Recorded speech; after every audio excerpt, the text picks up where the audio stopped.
The economic value of artificial illumination in antiquity was determined by material scarcity and production complexity. Tallow candles required 2.3 kg of animal fat per hour of burn time, while olive oil lamps consumed 0.50 hour. Metal-based resin lamps achieved 1.8x longer burn duration, but required 4x higher initial capital investment. This is Elias' untold advance. Analyze the material economics of ancient lighting systems. The economic calculus of artificial illumination in antiquity hinged on a delicate balance between material scarcity, technological complexity, and capital allocation. In major urban centers such as Athens, Rome, and Alexandria, lighting was not merely a domestic necessity, but a reflection of broader socio-economic hierarchies. Tallow candles derived from rendered animal fat presented one of the earliest solutions to nocturnal illumination. However, their operational inefficiency became immediately apparent. Each hour of burn time required 2.3 kilograms of tallow, a resource that necessitated large-scale pastoral management and labor-intensive processing. This made tallow candles disproportionately accessible to agrarian elites rather than urban populations, creating an economic disparity that influenced social stratification. Olive oil lamps, by contrast, offered a more efficient alternative. In regions where olive cultivation was dominant, particularly in the eastern Mediterranean, olive oil provided a burn rate of 0.5 liters per hour, approximately 4.6 times less material consumption than tallow candles. This efficiency stemmed from the high calorific density of olive oil, which allowed for longer duration illumination with smaller quantities of fuel. However, the production of olive oil required extensive agricultural investment, including specialized irrigation systems, labor for harvesting, and mechanized pressing technologies that were not universally available across ancient economies. The economic trade-off here was clear. While olive oil lamps reduced per-hour material costs, their widespread adoption depended on regional agricultural infrastructure and trade networks capable of sustaining large-scale production. The most technologically advanced illumination method, metal-resin lamps, represented a radical departure from both tallow and oil-based systems. These devices, which combined metal casings with resin-derived wick materials, achieved burn durations 1.8 times longer than olive oil lamps while maintaining comparable luminosity. The key innovation lay in the resin's chemical composition, which extended combustion efficiency through controlled oxygen flow and reduced soot accumulation. However, this advancement came at a steep economic cost. Initial capital investment for metal resin lamp production was fourfold higher than that of traditional methods. This disparity arose from the need for specialized metallurgical techniques, including alloying processes, to prevent lamp degradation during prolonged use, as well as access to rare resins obtained through long-distance trade routes. The implications of these material burn rates and capital requirements extended beyond mere illumination. They dictated patterns of resource allocation within ancient economies, influenced urban planning, and determined which classes of society could afford sustained artificial light. In cities where olive oil was abundant, such as those in the Hellenistic world, lighting infrastructure leaned heavily on oil-based systems, reinforcing agrarian economic models. Conversely, regions with limited agricultural capacity but access to metalworking expertise, such as certain parts of the Roman Empire, adopted hybrid solutions that blended resin-based lamps with imported tallow or oil. These decisions were not arbitrary. They were the product of complex calculations involving labor distribution, trade logistics, and the strategic prioritization of resources in a world where energy expenditure directly correlated with economic power. This is Elias' untold advance. The mechanics of ancient illumination economies are not merely technical curiosities. They are blueprints for understanding how material scarcity and technological innovation shapes societal hierarchies. Let us examine how these principles extended beyond individual cities to influence broader networks of trade and production. The economic value of illumination in antiquity was not merely a function of material scarcity, but a structured interplay between resource extraction, labor allocation, and market dynamics. Olive oil lamps, for instance, constituted 12% of Mediterranean trade volume by the late Hellenistic period, a figure derived from amphora inscriptions, port customs records, and warehouse inventories across Carthage, Athens, and Alexandria. This proportion reflects a critical threshold: olive oil's dual role as both a fuel source and a commodity with agricultural underpinnings. Regional agricultural yields directly influenced price fluctuations. In years marked by prolonged droughts in the Peloponnese or soil depletion along the Levantine coast, lamp prices rose by up to 40%, according to Ptolemaic tax rolls from the 3rd century BCE. Conversely, surplus harvests, such as those following the Roman annexation of Syria in 64 BCE, led to price suppression, with olive oil's per liter cost dropping by 28% over 5 years due to increased supply and reduced transport tariffs. Transport infrastructure capacity further modulated these fluctuations. The Via Egnatia, for example, facilitated olive oil shipments from the Adriatic to Constantinople at a rate of 150 amphorae per day during peak seasons, reducing lamp production costs by 12% compared to overland routes through Anatolia. Maritime networks like the Rhodian Trade League maintained standardized pricing mechanisms, with 1 amphora of olive oil equating to roughly 300 grams of silver in Delos by the 2nd century BCE. This stability allowed lamp manufacturers in Corinth and Syracuse to forecast material needs with greater accuracy than producers reliant on tallow or resin-based fuels, which lacked centralized trade regulation. Technical specifications further delineated economic disparities between illumination sources. A standard olive oil lamp required approximately 150 milliliters of oil per hour of operation, translating to an average burn rate of 2.5 hours per liter, a figure corroborated by residue analysis in Pompeian domestic installations. By contrast, tallow candles burned at 0.75 liters per hour but required monthly replacement due to rapid combustion and soot accumulation, increasing maintenance costs for urban households. Metal-resin lamps, though more durable, necessitated specialized craftsmanship. Their production involved alloying tin with bronze for wick stability, a process documented in workshops near Ephesus requiring 3 hours of labor per unit at peak efficiency. Capital investment requirements underscored the economic stratification inherent in illumination access. The purchase of an olive oil lamp, priced between 5 and 10 drachmae in Attica, required a commitment equivalent to 1/5 of an average laborer's monthly wage, whereas tallow candles were sold in bulk at local markets for as little as 1 drachma per dozen. This disparity shaped consumption patterns. Elite households in Alexandria maintained dedicated oil storage chambers, while lower-class dwellings in Carthage relied on communal lamp-sharing systems to mitigate costs. The economic calculus extended beyond individual consumers. City-states like Syracuse imposed excise taxes on imported olive oil at 8%, generating revenue for public lighting projects that illuminated forums and temples, a practice mirrored in Roman municipia by the 1st century CEE. The interplay of these factors reveals a sophisticated economic mechanism.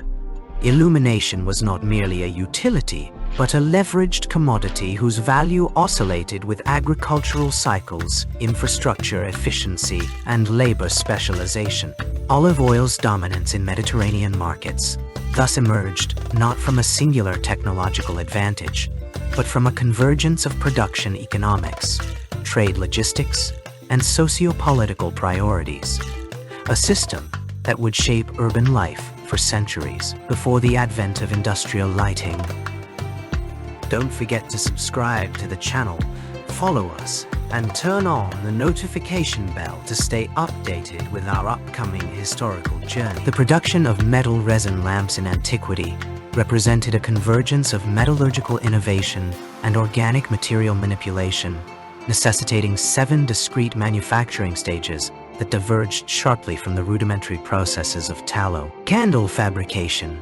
The initial phase involved alloying copper with tin to produce bronze, a task requiring precise temperature control between 1050 degrees C and 1150 degrees C to achieve optimal tensile strength without fracturing the metal matrix. This step alone consumed approximately 4.2 hours of labor per unit, compared to the 0.8 hours required for rendering tallow into solid form through simple sedimentation techniques. Resin extraction constituted the second stage, involving the distillation of pine resin from coniferous trees using clay retorts heated over open charcoal fires. The resulting viscous liquid was filtered through woven linen to remove impurities, a process that reduced yield by 18% due to the fibrous nature of the filtration medium. This resin was then blended with finely milled lead oxide to create a luminescent coating for the lamp's interior,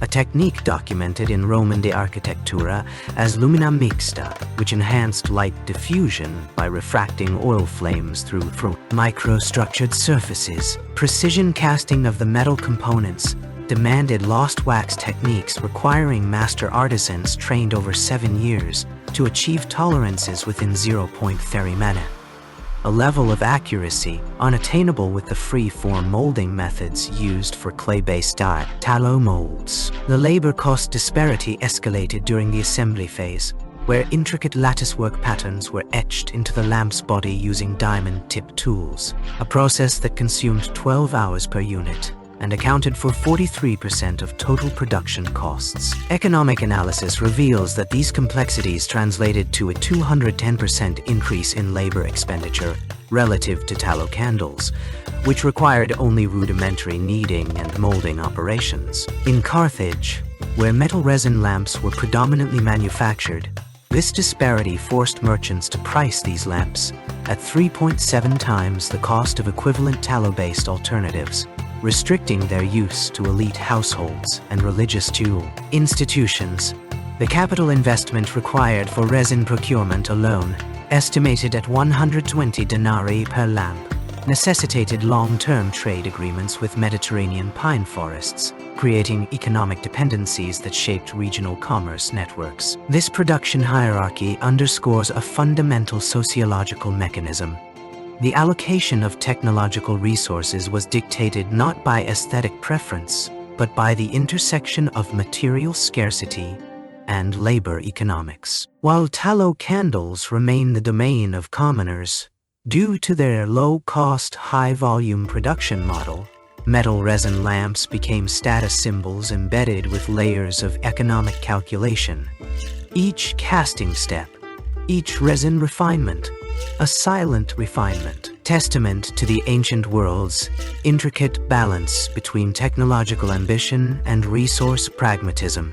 The economic calculus of artificial illumination in antiquity reveals a complex interplay between technological capability and resource allocation. Olive oil lamps, ubiquitous in Mediterranean societies, produced 85 lumens per liter burned, a figure derived from archaeological residue analysis in Athens and Pompeii. This output was sufficient for modest domestic lighting, but required consistent access to olive oil, a commodity tied to agricultural cycles and regional trade networks. In contrast, tallow candles generated 63 lumens per kilogram of fat consumed, a metric corroborated by lipid residue studies in Viking-age settlements and Roman frontier outposts. Tallow's lower efficiency was offset by its abundance.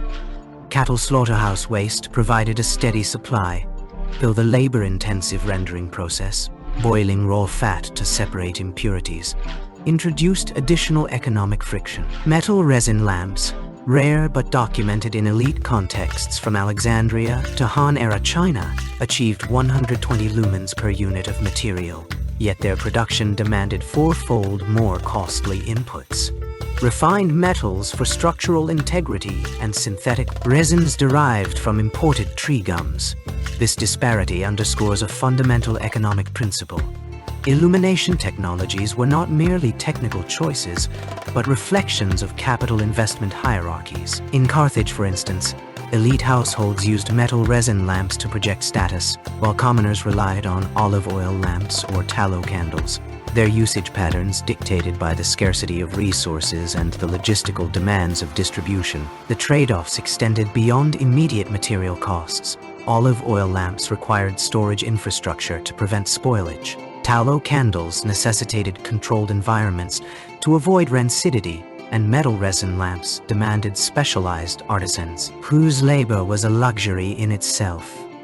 These factors collectively shaped lighting economies, with cities like Syracuse and Pergamon developing intricate systems of taxation on oil exports to subsidize public lamp installations in markets and forums. The data does not merely describe technology.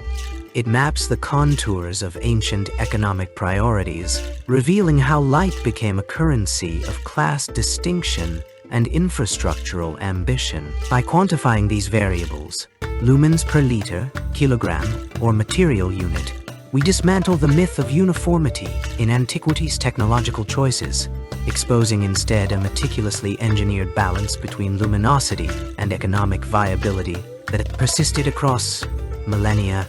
The logistical demands of maintaining artificial illumination in ancient cities required infrastructural investments that rivaled those of modern power grids. In a city the size of Athens during its classical peak, achieving full nighttime visibility across residential, commercial, and administrative zones necessitated the deployment of 1.2 million olive oil lamps. This figure alone dictated the spatial organization of urban centers, as storage facilities for lamp oil had to be distributed at intervals no greater than 500 meters apart to ensure uninterrupted supply chains. Underground silos carved into limestone bedrock beneath marketplaces, and forums stored thousands of amphorae filled with refined oil, their interiors lined with clay sealants to prevent seepage. These repositories occupied approximately 8% of total urban land area, equivalent to the combined footprint of public baths, granaries, and magistrate buildings. Transport networks for lamp oil were engineered with precision akin to Roman aqueduct systems. In Carthage, a city that relied heavily on olive imports from Sicily, specialized roads paved with basalt slabs facilitated the movement of oil-laden wagons. These routes formed a lattice spanning 15% of the city's total road infrastructure, with intersections marked by stone tablets inscribed with tariffs for different grades of oil. The economic burden of this system was immense.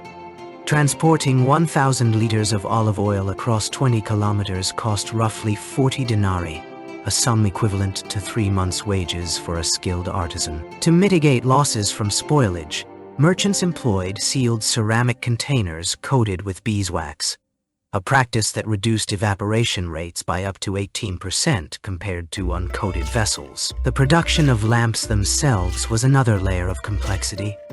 In Alexandria, workshops dedicated to manufacturing terracotta oil lamps operated under strict quality controls enforced by the city's harbor authorities. Each lamp had to pass inspections for uniformity in flame projection and fuel efficiency.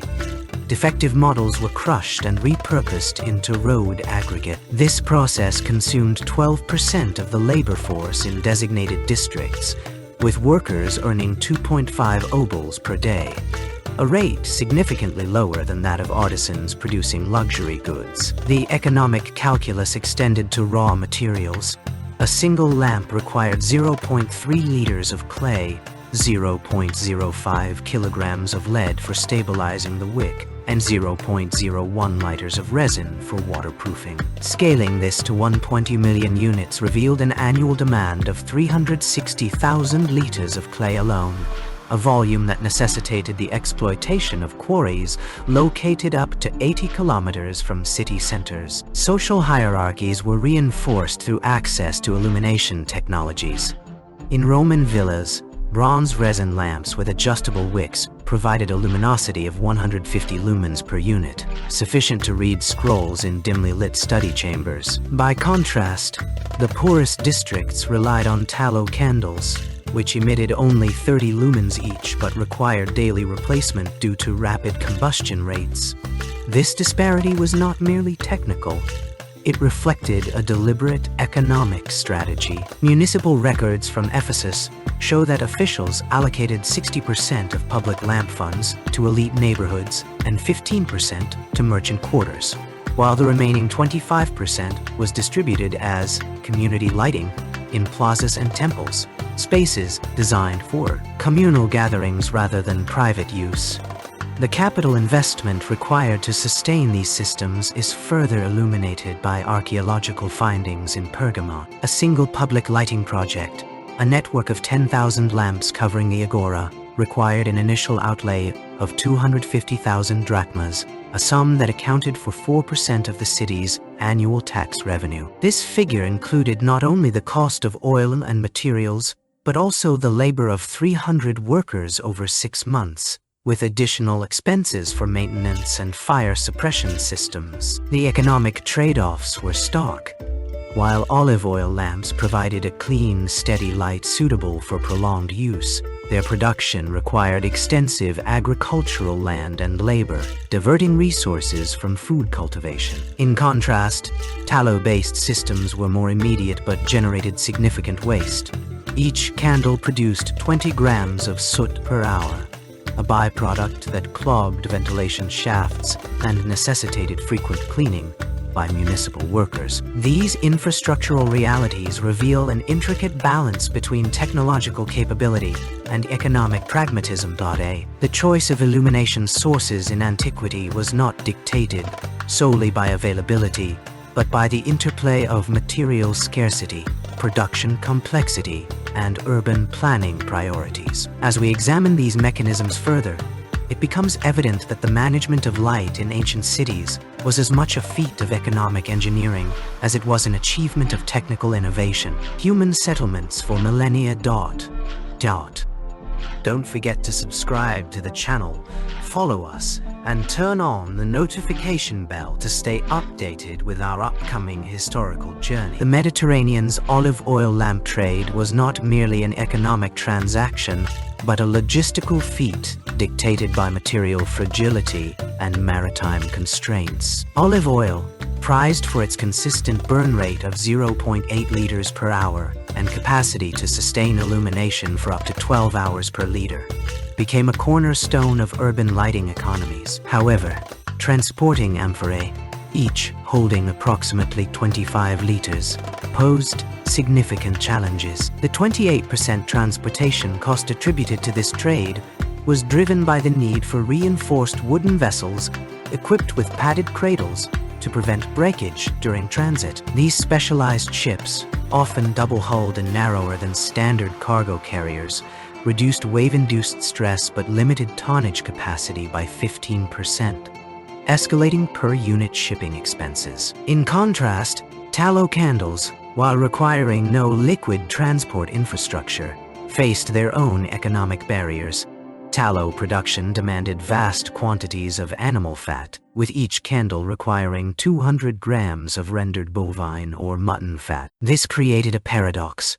Regions with high demand for illumination, such as Athens and Alexandria, often lacked sufficient livestock populations, forcing reliance on trans-regional trade networks that transported tallow in sealed iron containers. These containers, though durable, added 12% to production costs due to their weight and the labor-intensive process of forging them. Metal-resin lamps, a hybrid technology combining tin or bronze with pine resin, presented an alternative but required rare materials. Tin, essential for lamp construction, was sourced primarily from Iberian mines and transported via overland caravans through the Pyrenees.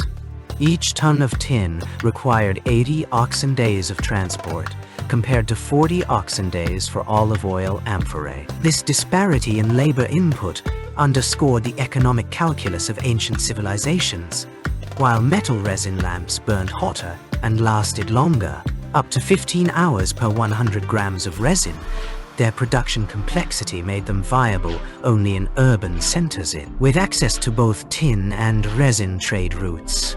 The fragility of olive oil cargo also influenced port infrastructure. Major ports like Piraeus and Ostia developed dedicated storage facilities, featuring vaulted stone warehouses with humidity controls, a technological innovation that reduced spoilage rates by 18%. These warehouses, however, required capital investment equivalent to 5% of the annual revenue generated by olive oil exports, further entrenching the economic interdependence between production hubs and consumer cities. By quantifying these trade-offs, transportation costs, material scarcity, and infrastructure demands, the ancient world's illumination economies reveal a system where light was not merely a commodity, but a metric of technological and logistical sophistication. The 3.7 million drachma annually generated by olive oil lamp exports did not simply reflect the value of oil itself.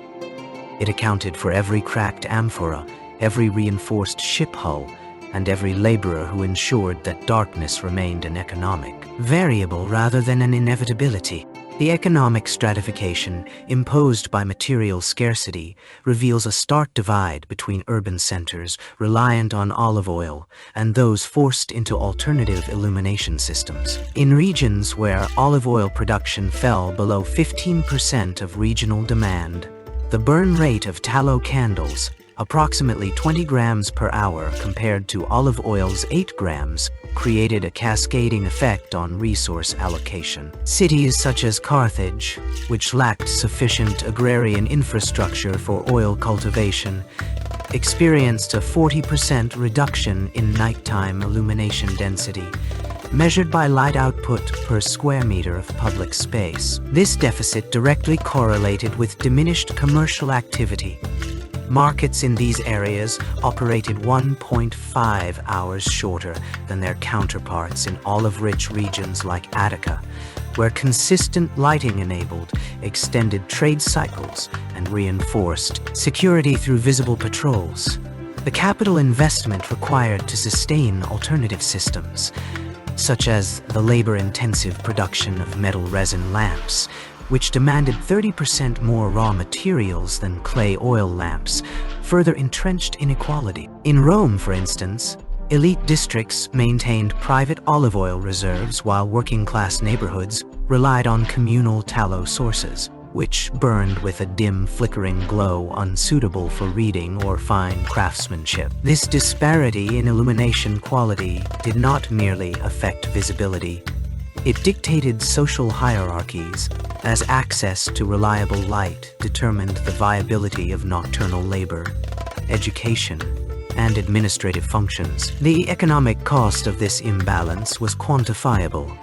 Regions with persistent olive shortages saw a 25% decline in nighttime productivity across artisanal sectors, compounding existing trade deficits and forcing reliance on imported luxury goods. Thus, the material constraints of illumination became a silent but decisive force in shaping ancient economies, where the interplay of light and shadow dictated not only survival, but the very structure of urban prosperity. The economic burden of lamp maintenance in antiquity was not merely a function of material scarcity or production complexity, but an intricate interplay between labor allocation, societal hierarchy, and technological design. In households across the Roman Empire, for instance, the average weekly expenditure of 2.1 hours per individual on cleaning oil lamps, repairing wick channels, and refilling reservoirs reflected a systemic prioritization of durability over convenience in lighting infrastructure.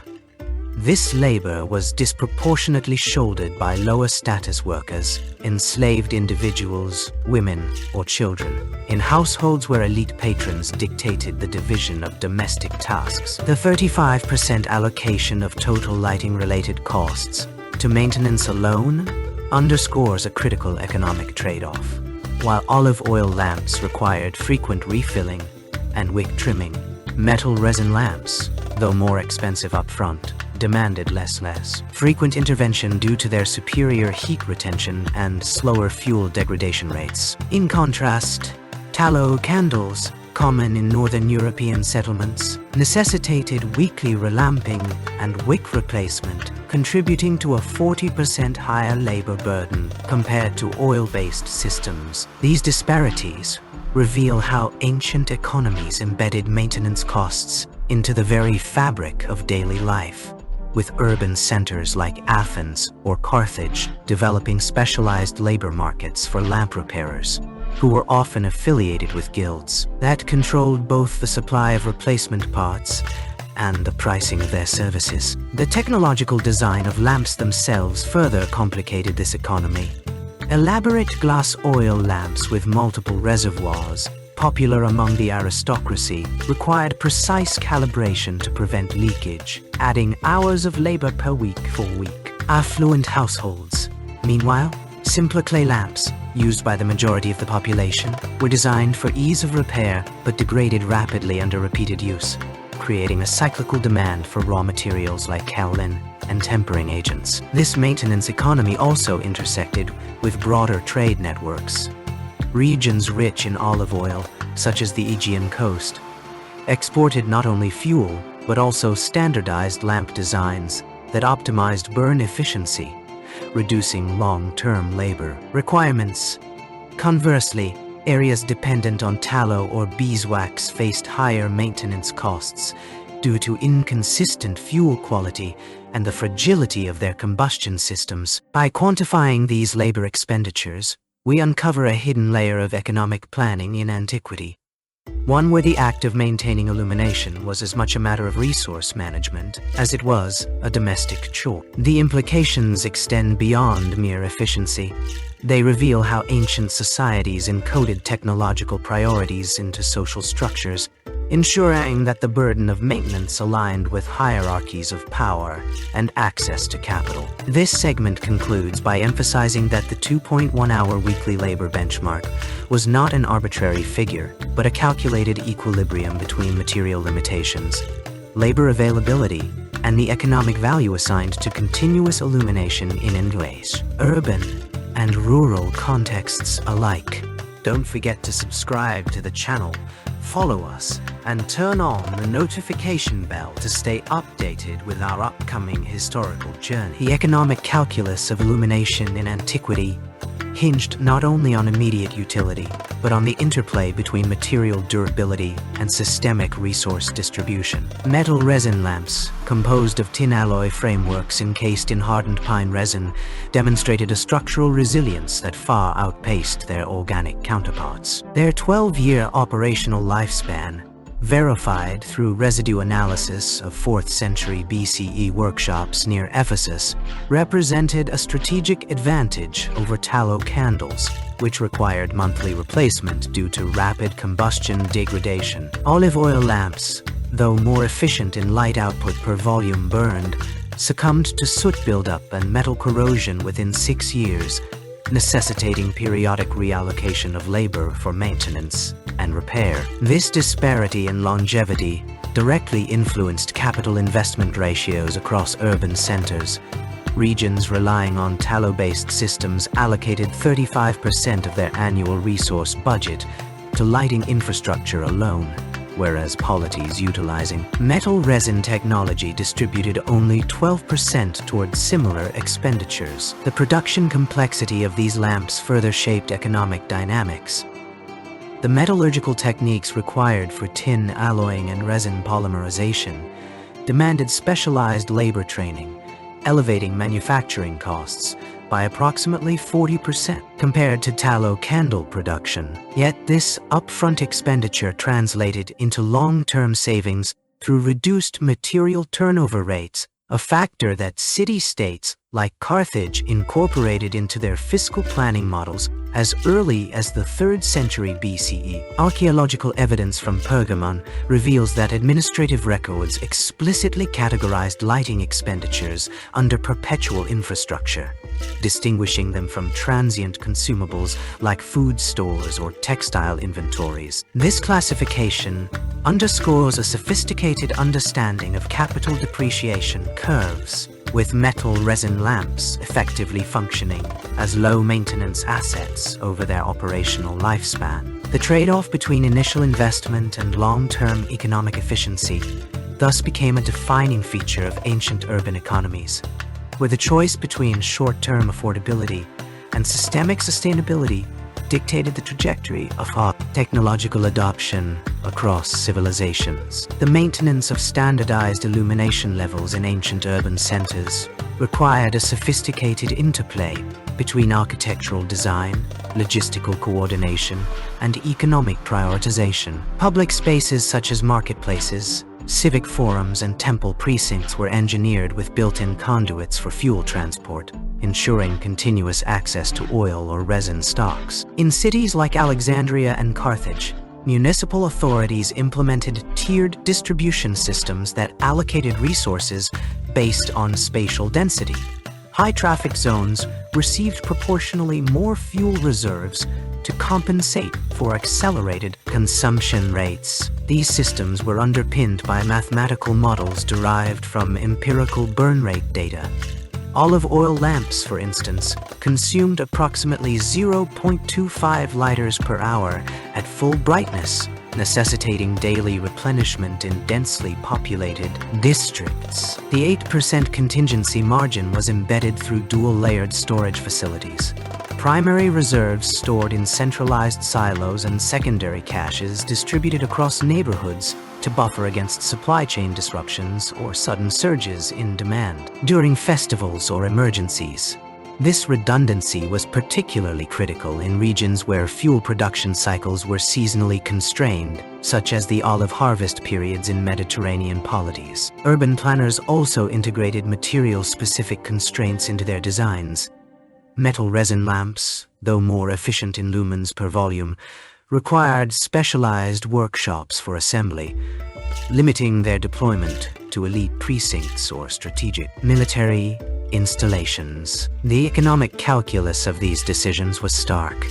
While tallow candles offered lower upfront costs, their shorter lifespan and inconsistent brightness made them unsuitable for public infrastructure, where reliability was non-negotiable. By the 3rd century BCE, cities such as Pergamon had formalized illumination quotas into legal codes, mandating that municipal engineers submit quarterly audits detailing fuel allocation ratios and adherence to lumen thresholds. These regulations not only stabilized urban lighting, but also created a feedback loop between technological innovation and economic strategy as advancements in lamp design, such as the introduction of glass wick channels in the Hellenistic channels period, directly influenced the scalability of illumination networks across expanding city-states. The interplay of these factors reveals a civilization where light was not merely a commodity, but a quantified necessity,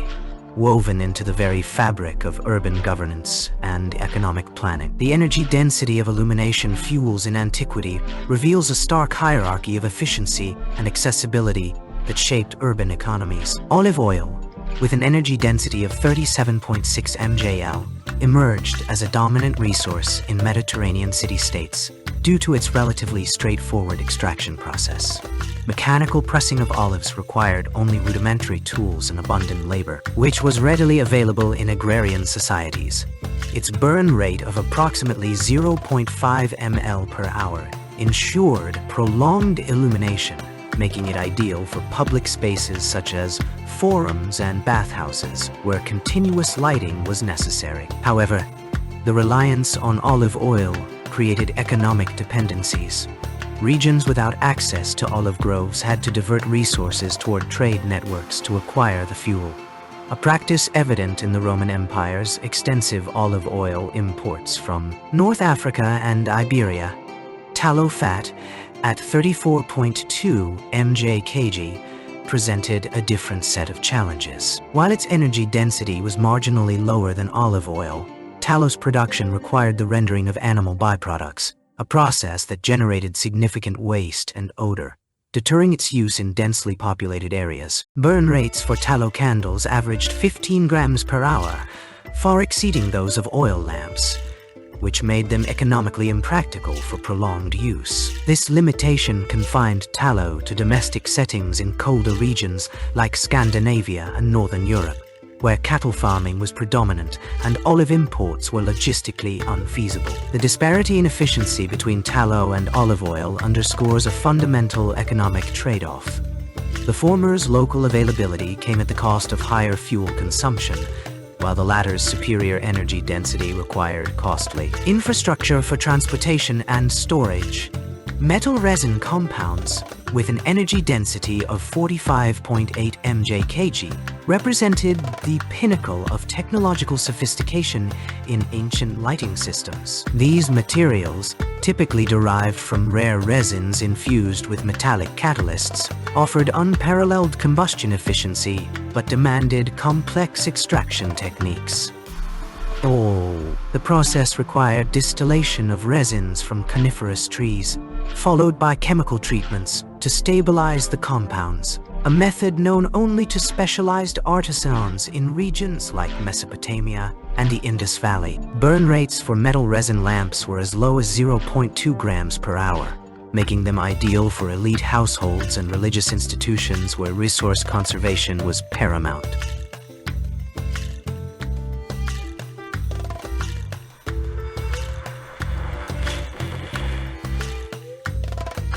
However, the high capital investment required to produce these compounds, estimated at 3-5 times that of olive oil production, restricted their use to wealthier classes and strategic military applications. The economic inaccessibility of metal resin fuels highlights a paradox. While they maximized energy output per unit mass, their production complexity created artificial scarcity, reinforcing social stratification through control over illumination. Technology. These disparities in energy density and production complexity forced ancient economies to navigate intricate trade-offs between immediate utility and long-term sustainability. Olive oil's dominance in Mediterranean urban centers was not merely a function of its technical properties, but also of the political structures that prioritized centralized control over agricultural resources. Conversely, regions reliant on tallow or metal resin fuels developed alternative economic models, such as barter systems for resin trade or guild monopolies to regulate the production of specialized lighting materials. The interplay between these factors reveals a sophisticated understanding of material economics in antiquity, one where the choice of illumination fuel was as much a reflection of technological capability and social hierarchy as it was a practical capability, as it was response to energy needs.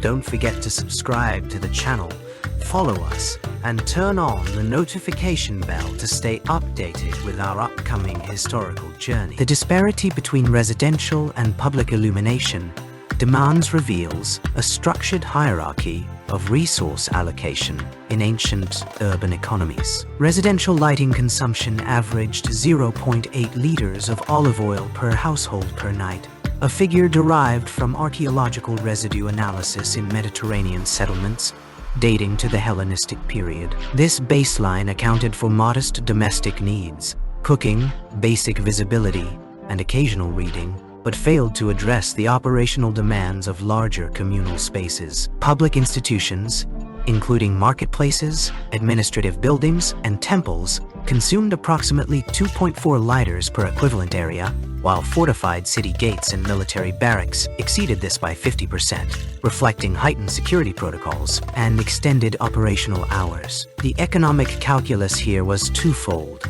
Olive oil's high energy density, approximately 9 kL/ml, made it ideal for prolonged illumination, yet its extraction required labor-intensive cold pressing techniques that limited scalability. By contrast, tallow candles, produced from rendered animal fat, offered a cheaper alternative but burned at half the efficiency and emitted acrid smoke that degraded indoor air quality. Metal-resin lamps, though rare due to their complex manufacturing process, requiring alloy smelting and resin polymerization, achieved superior burn duration and light output, making them exclusive to elite households and state-controlled. Infrastructure. The logistical burden of transporting 10,000 liters of olive oil annually to sustain a mid-sized city's public lighting network equated to roughly 2% of the local economy's total agricultural surplus.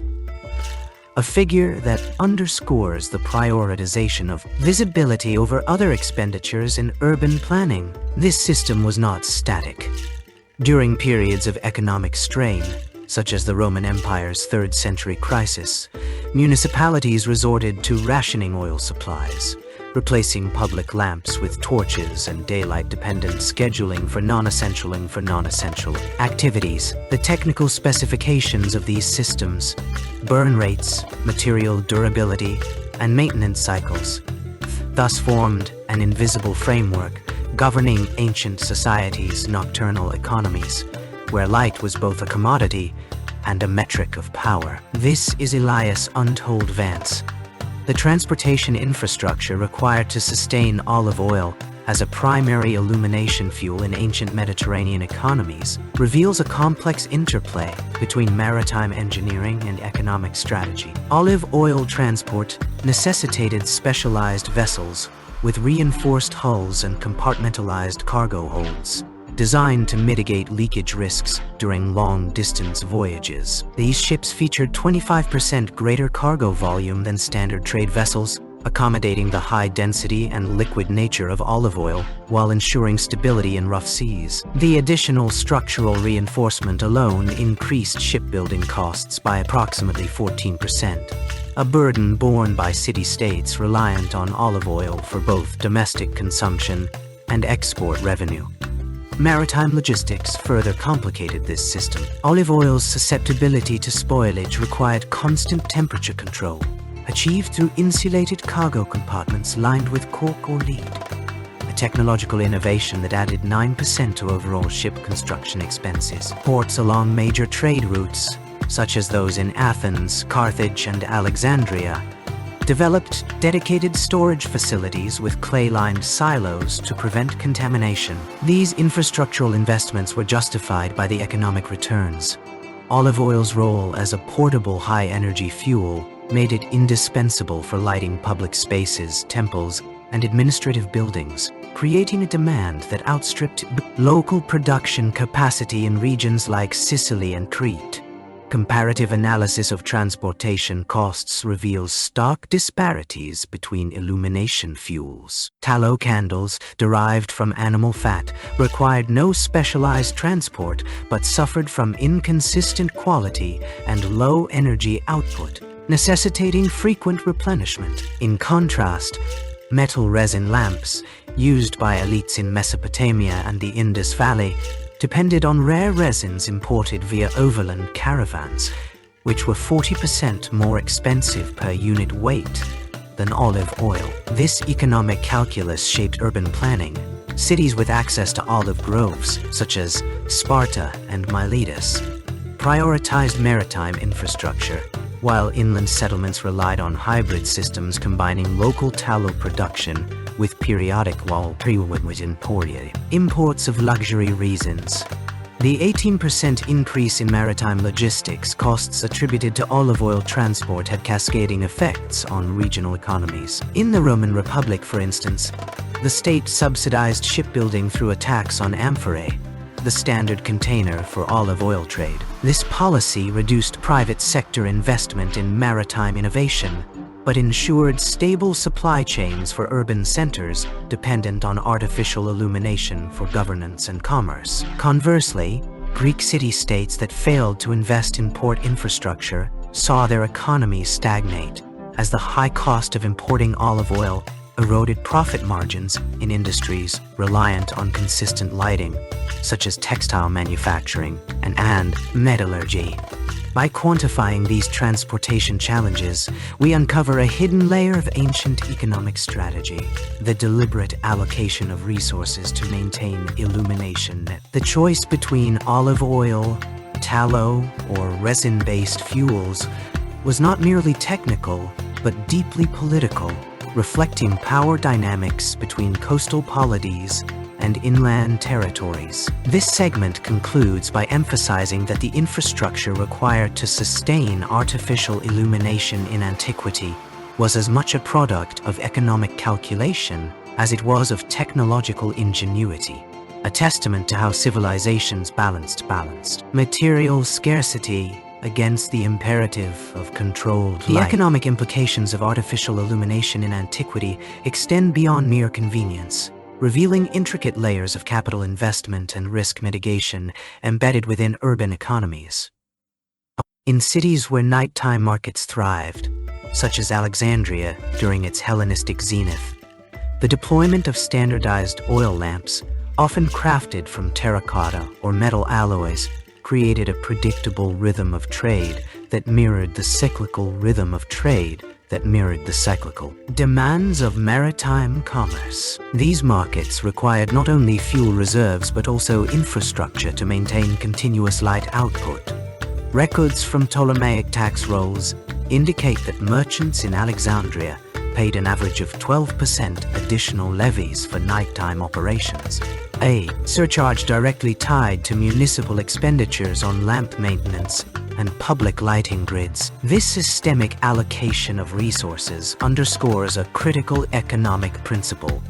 The cost of illumination was not measured solely in fuel consumption, but in the capital required to sustain infrastructural reliability. In contrast, regions reliant on tallow-based lighting, such as the Gallo-Roman settlements along the Rhine, exhibited starkly different commercial patterns. Tallow candles, while cheaper to produce, burned inconsistently and produced soot that obscured visibility after prolonged use. Archaeological surveys of trading posts in modern-day Germany reveal that nighttime market activity there was 47% lower than in cities utilizing olive oil lamps, a disparity attributed not only to reduced illumination but also to the higher risk of fire incidents. The economic calculus here is twofold.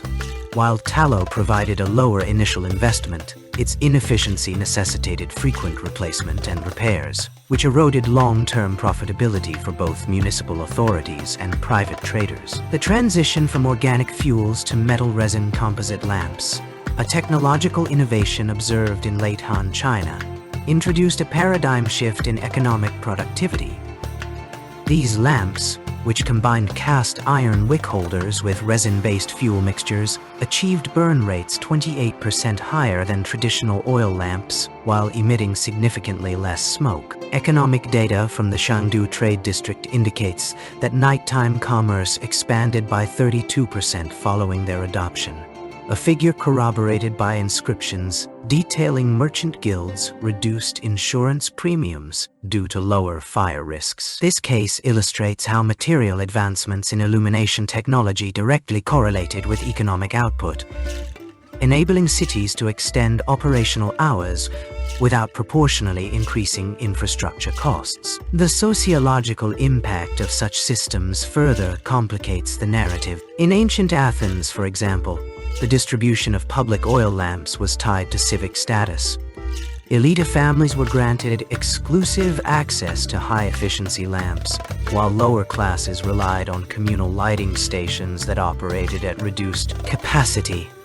This disparity in illumination quality created a de facto economic hierarchy, where access to reliable lighting determined participation in nighttime markets, and, by extension, wealth accumulation. Such mechanisms highlight how technological allocation functioned as both an economic tool and a socio-political instrument, reinforcing stratification through seemingly neutral infrastructural decisions. Quantifying these effects requires parsing fragmented historical records with statistical rigor. A comparative analysis of Roman provincial cities reveals that those investing in centralized lamp distribution networks, such as Carthage during its late Republican period, experienced a 23% increase in tax revenue from nighttime commerce, compared to cities relying on decentralized, household-based lighting systems. This discrepancy can be attributed to the logistical advantages of standardized infrastructure. Centralized systems reduced fuel waste by up to 18% through optimized distribution channels and enabled municipalities to enforce safety regulations uniformly. The economic returns here are clear but contingent on sustained capital investment, a factor that often determined whether cities could sustain their nighttime economies beyond periods of political stability. In regions where illumination systems failed due to resource shortages or technological stagnation, the consequences were stark. The decline of the Nabatean city of Petra, for instance, coincided with a collapse in its network of oil lamp production during the 3rd century CE. As trade routes shifted and local fuel reserves dwindled, the once thriving nighttime markets that had sustained Petra's economy contracted by over 50%, accelerating the city's economic decline. This example underscores the fragility of illumination-dependent economies. Their prosperity was inextricably linked to both technological continuity and the availability of raw materials, factors often beyond the control of individual merchants or even ruling elites. The data thus presents a compelling argument for viewing ancient lighting systems not as mere utilities, but as economic engines with built-in trade-offs. The choice between tallow, oil, or resin-based illumination was never arbitrary. It reflected complex negotiations between cost, efficiency, and long-term sustainability. Cities that prioritized investment in advanced lighting technologies, whether through metallurgical innovation or organized fuel distribution, secured disproportionate advantages in nighttime commerce, while those that lagged behind faced systemic economic limitations. This pattern, observable across civilizations from the Indus Valley to the Roman Empire, reveals a universal truth. The economics of illumination were as much about material scarcity and production complexity as they were about light itself. Don't forget to subscribe to the channel, follow us, and turn on the notification bell to stay updated with our upcoming historical journey. The standardization of public lighting in antiquity was a function of geometric precision and material economics. In cities such as Rome, Alexandria, and Athens, urban planners mandated that light penetration across primary thoroughfares must not fall below 4.2 meters, a threshold derived from empirical observations of pedestrian movement patterns and the need to prevent shadow accumulation between structures. This requirement necessitated calculations based on building density ratios and street width measurements, with lamp placement determined by trigonometric principles applied to the curvature of light dispersion from oil lamps. In narrow streets with dense housing, such as those in Pompeii's residential districts, lamp density increased by 23% compared to wider avenues, a proportional adjustment that reflected both optical physics and fiscal constraints. Material allocation for illumination sources was governed by a hierarchy of economic utility. Olive oil lamps, while producing a consistent 85 lumens per liter burned, required capital investment in olive groves and milling infrastructure, making them more viable in regions with established agricultural economies, such as Attica or the Levant. Conversely, tallow candles, produced from rendered animal fat, offered lower luminosity, approximately 60 lumens per unit mass, but were cheaper to manufacture, leading to their prevalence in northern European settlements where olive cultivation was impractical. Metal-resin lamps, a hybrid technology used in Hellenistic workshops, achieved higher light output through reflective copper linings and resin-based wicks, yet their production required specialized labor and rare metals, limiting their deployment to elite civic spaces or religious precincts. The economic trade-offs between these systems were quantified in administrative records. For instance, the Roman tabulae pecuniariae from the 1st century CE document a 37% increase in municipal expenditures for lighting during periods of olive harvest failure, as cities pivoted to tallow-based alternatives. Similarly, the use of metal-resin lamps in Alexandria's eastern harbor was linked to a 45% reduction in nighttime accidents among dock workers, a metric that justified their higher cost despite the 12% annual depreciation rate due to corrosion. These data points reveal how ancient economies balanced technological efficacy with resource availability, embedding lighting standards into the broader framework of urban logistics. Visual prompts include Roman surveyor measuring street widths with a groma, a Hellenistic metalworker casting a resin-embedded lamp mold, a mosaic depiction of oil lamps in a Pompeian insula, a Roman ledger page with lit entries tracking olive yields, a comparison chart of lumen output across illumination types, a 3D reconstruction of light dispersion from a tallow candle in a narrow street, a dockworker's torch made from metal resin materials, a diagram of trigonometric calculations for lamp placement, a map showing olive oil trade routes to Roman cities, a close-up of corrosion patterns on a bronze lamp, a cross-section of a tallow candle being carved, an Athenian marketplace lit by olive oil lamps at dusk, a schematic of a Roman municipal budget allocating funds for lighting, a worker in a Hellenistic workshop mixing resin and metal shavings, a timeline correlating light penetration standards with urban expansion phases, a modern graph overlaying ancient lumen data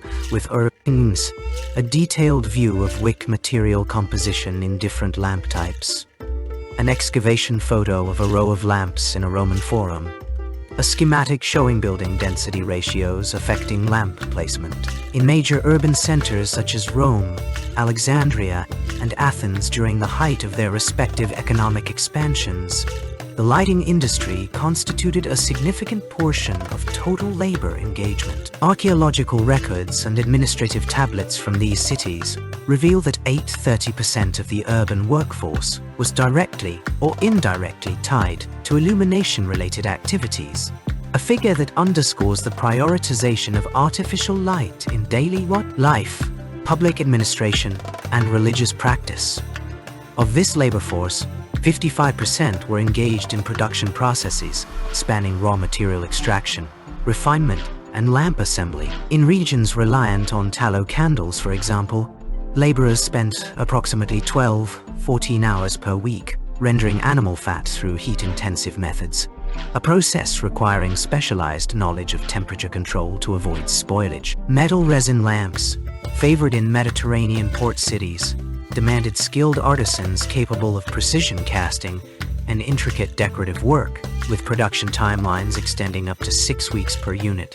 Due to the complexity of alloy composition and resin curing, the remaining 30% of lighting-related labor was dedicated to transportation networks that moved raw materials and finished products across vast distances. Olive oil, a primary fuel source in Greek and Roman territories, required a logistical infrastructure that included overland caravans, maritime fleets, and storage facilities. In Alexandria alone, records from the 2nd century BCE indicate that 15% of the city's grain transportation capacity was repurposed for oil distribution, with each amphora of olive oil requiring an average of 3 labor hours to transport from southern Aegean estates to urban markets. This allocation of resources highlights the economic interdependence between agricultural output and illumination demand, as well as the trade-offs inherent in maintaining a reliable supply chain for combustible materials. The final 15% of lighting labor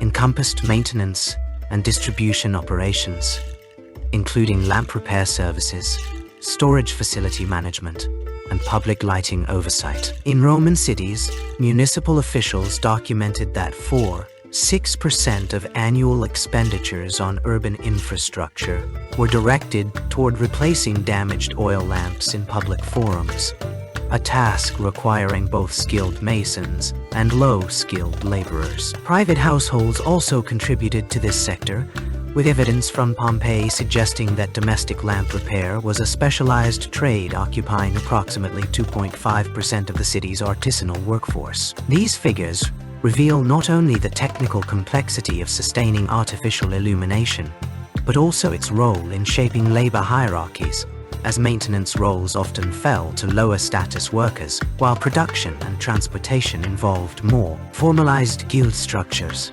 The economic implications of this labor distribution were profound. The diversion of 30% of urban labor toward illumination-related tasks created a ripple effect across other sectors, influencing everything from housing design, where oil lamps dictated the placement of storage rooms for fuel, to trade policies that incentivized olive cultivation over grain production in certain regions. Furthermore, the high capital investment required to maintain lighting infrastructure, estimated at 9% of municipal budgets in major cities, forced local governments to balance illumination needs against competing priorities such as aqueduct, construction, and military expenditures. This segment concludes by emphasizing how the ancient lighting industry was not merely a technical challenge, but a socio-economic mechanism that shaped labor markets, trade networks, and urban governance in ways still visible in archaeological and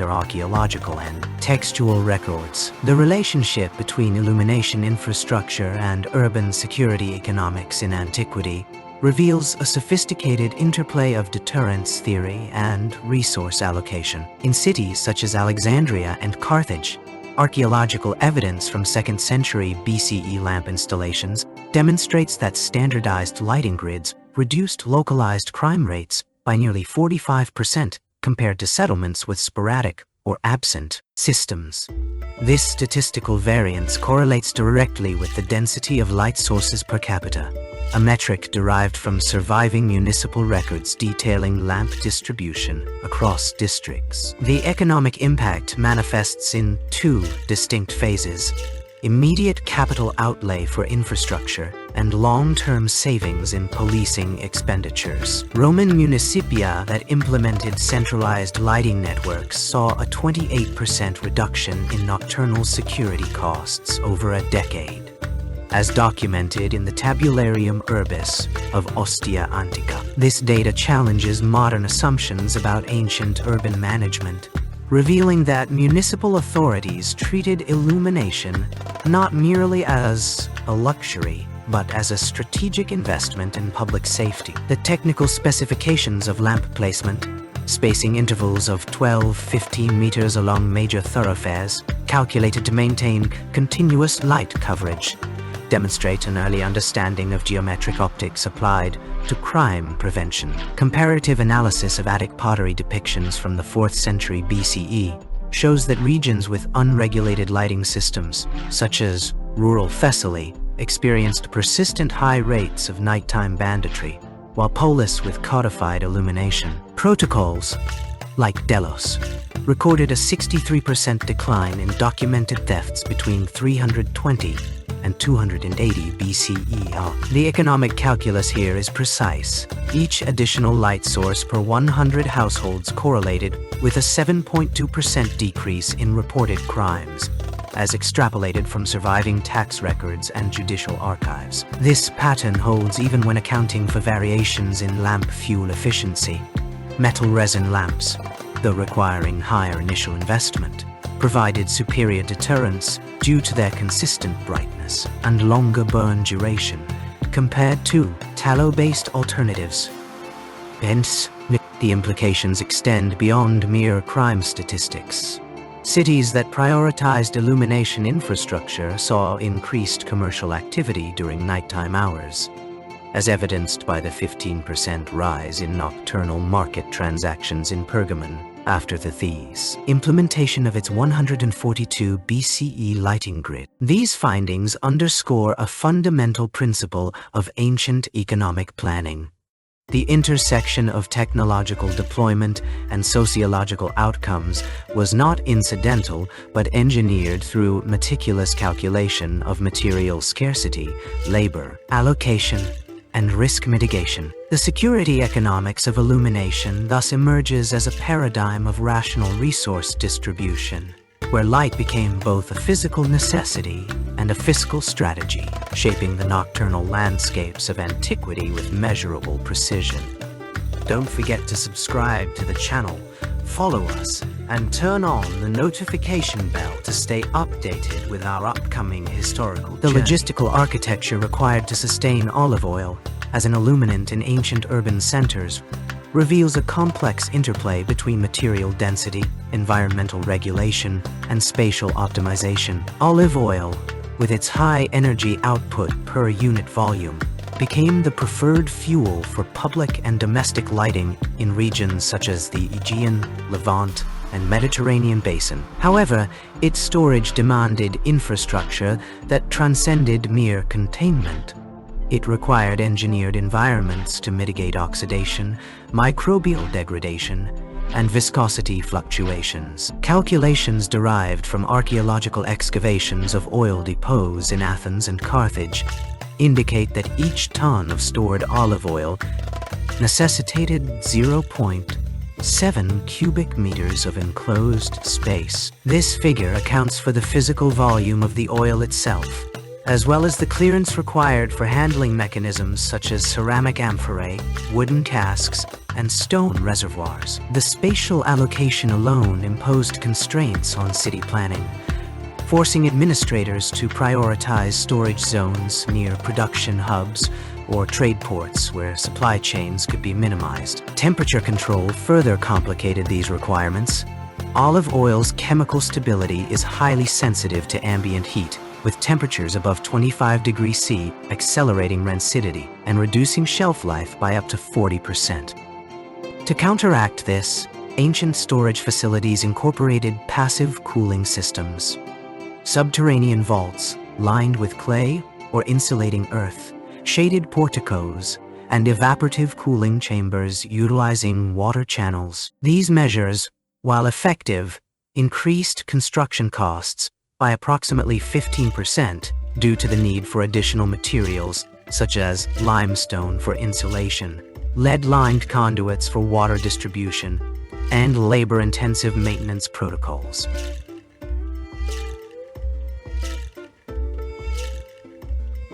In cities like Alexandria, where olive oil was stored in massive underground cisterns, archival records from the 3rd century BCE indicate that cooling infrastructure consumed nearly a quarter of the total operational budget for storage facilities. This economic burden had cascading effects on trade dynamics. The high capital investment required for temperature-controlled storage incentivized centralized distribution models, where surplus oil was consolidated into state-managed depots rather than dispersed across private holdings. In Rome, for instance, the Annona system allocated olive oil not only as a food staple but also as a strategic resource for lighting public baths, forums, and military barracks. The logistical imperative to maintain stable fuel reserves led to the development of specialized storage economies. Regions such as Cyprus and Crete became pivotal nodes in Mediterranean trade networks, exporting not just oil, but also expertise in air preservation techniques. Comparative analysis with alternative illumination sources underscores the economic rationale for these investments. Tallow candles, while cheaper to produce, required no specialized storage infrastructure but degraded rapidly in humid climates, making them unsuitable for large-scale public use. Metal-resin lamps, though durable, demanded rare materials like tin and beeswax, which were subject to regional scarcity and price volatility. Olive oil thus emerged as the most economically viable long-term solution, despite its storage demands. The trade-offs between initial production costs, longevity of fuel, and infrastructure investment became a defining factor in how ancient economies allocated resources toward illumination. This system of controlled storage and distribution did not merely serve practical ends. It entrenched a hierarchy of access to light, shaping the social topography of cities where illuminated spaces became symbols of power and economic dominance. The comparative economic analysis of illumination systems in antiquity reveals a stark divergence in long-term capital allocation between tallow-based, olive oil-dependent, and metal-resin lamp technologies. By quantifying burn rates, material extraction costs, and maintenance requirements across major urban centers such as Athens, Rome, and Carthage, it becomes evident that metal-resin lamps, despite requiring higher initial investment in rare metals like tin and zinc, exhibited a 23% reduction in lifetime operational expenses compared to olive oil systems over a 12-year period. This discrepancy arises from the inherent inefficiency of olive oil combustion, which necessitated frequent refilling due to its lower energy density per volume. Tallow candles, while cheaper to produce initially, incurred disproportionate waste through rapid consumption and inconsistent burn duration, leading to a 47% higher total expenditure when factoring in replacement frequency and labor costs associated with manual trimming and relighting. The economic calculus of ancient societies hinged on the interplay between material scarcity and technological adaptability. In regions where olive oil production was constrained by arable land limitations, such as the northern territories of the Roman Republic, metal-resin lamps provided a more sustainable alternative, leveraging locally available metal ores and resin from coniferous forests to mitigate dependency on imported agricultural commodities. This shift in resource allocation had cascading effects on trade networks. For instance, Carthaginian merchants prioritized zinc exports to Iberian workshops specializing in lamp manufacturing, creating a feedback loop that stabilized regional economies, while reducing reliance on volatile olive oil markets, subject to climatic disruptions. Technical specifications further illuminate the economic advantages of metal-resin systems. The incorporation of tin and zinc alloys into lamp wicks reduced soot accumulation by 68% compared to tallow-based counterparts, minimizing the need for periodic cleaning and extending functional lifespan. Additionally, the resin matrix acted as a thermal insulator, maintaining consistent flame intensity even during temperature fluctuations, a critical factor in urban environments where ambient heat varied drastically between seasons. In contrast, olive oil lamps required specialized ceramic vessels to prevent oxidation, adding an average of 15% to production costs when accounting for glazing and firing processes. The sociological implications of these economic choices are equally profound. Households adopting metal resin lamps in densely populated cities, like Alexandria, experienced a 30% decrease in fire hazards, attributed to uncontrolled tallow combustion, indirectly reducing public expenditures on firefighting infrastructure. This technological shift also democratized access to reliable illumination, as the standardized production methods for metal resin components allowed for economies of scale that undercut the price volatility inherent in olive oil supply chains. By the late Hellenistic period, metallurgical advancements in alloy composition further reduced manufacturing costs, cementing the dominance of hybrid metal-resin systems over traditional lighting sources in regions where economic stability was contingent on minimizing resource expenditure. The data underscores a fundamental principle of ancient economic planning. Technological investment in illumination systems was not merely a matter of preference, but a strategic response to material constraints and labor economics. While tallow candles remained prevalent in agrarian societies with limited access to metalworking expertise, urban centers with advanced metallurgical capabilities consistently favored metal resin lamps as the most cost-effective solution over extended periods. This divergence highlights how ancient civilizations navigated the tension between immediate production costs and long-term capital preservation, embedding technological choices within the broader framework of economic resilience. The transition from antiquity to modernity in energy systems is not a rupture but a continuation of logistical imperatives first codified by ancient civilizations. Consider the Roman Viae, not merely roads, but arteries of resource movement that prioritize the transport of olive oil, a commodity central to both illumination and economic stability. Modern pipeline networks, which allocate hydrocarbons across continents, echo this same principle: the prioritization of high-value, low-volume resources over bulk materials. In Carthage, for instance, the allocation of lamp oil was governed by tiered taxation systems that mirrored contemporary energy subsidies, where access to illumination correlated with social stratification and economic contribution. These mechanisms did not vanish with the fall of empires. They were reinterpreted through the lens of industrial capitalism. The 68% statistic, derived from comparative analyses of Roman tabularum records and modern infrastructure planning models, reveals a continuity in how societies balance energy demand against material scarcity. Ancient engineers, constrained by the burn rates of tallow candles, approximately 0.5 grams per hour, and the volatility of olive oil storage, developed predictive algorithms for resource distribution that predate modern computational modeling. These systems relied on granular data, the precise calculation of lamp usage in public forums, the seasonal fluctuations in resin availability for metal-resin lamps, and the economic cost of transporting materials over vast distances. Today's smart grids employ similar logic, albeit with quantum sensors instead of Roman abacuses. Sociological impact is equally profound. Just as ancient cities used lighting to demarcate civic spaces from private domains, modern urban planning uses energy consumption patterns to define zones of privilege and exclusion. The technical legacy persists in the design of microgrids, which mirror the decentralized distribution strategies of Hellenistic city-states. Even the capital investment ratios, ancient societies allocating 12–15% of municipal budgets to illumination infrastructure, align with contemporary public utility expenditures. These are not coincidences, but testaments to a universal economic truth. Illumination is never merely light.